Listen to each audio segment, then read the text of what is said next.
শাহবাগের বাচ্চা হাসনাত আব্দুল্লাহ চোখে আঙ্গুল দিয়ে দেখিয়ে দিয়েছে। আগে যে সৌদি আরব থেকে খেজুরগুলো আইতো কেউ পাইতো না, এগুলো কই যেত?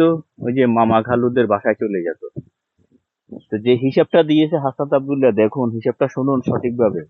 প্রত্যেকটা জনগণ, প্রত্যেকটা ইউনিয়নের মানুষ, প্রত্যেকটা গ্রামের মানুষ এভাবে যদি তাদের সামানগুলো পাইতো, তো বাংলাদেশে কেউ দারিদ্র থাকতো না, কেউ ইফতারের এই অভাবও থাকতো না। সঠিক কথা বলেছে, কি বলে শুনুন কথাগুলো।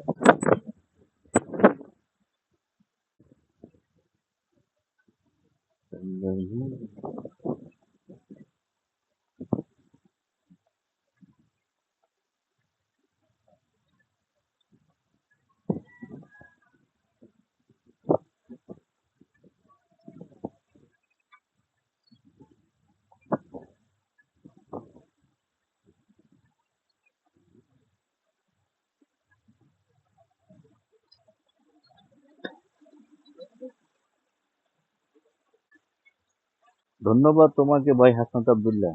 মানুষের চোখে আঙ্গুল দিয়ে দেখিয়ে দিয়েছো আগে কারা কারা দুর্নীতি করতো, কারা কারা এই ইফতার চুরি করতো, খেজুর চুরি করতো। তোমাকে ধন্যবাদ, এগিয়ে যাও তুমি।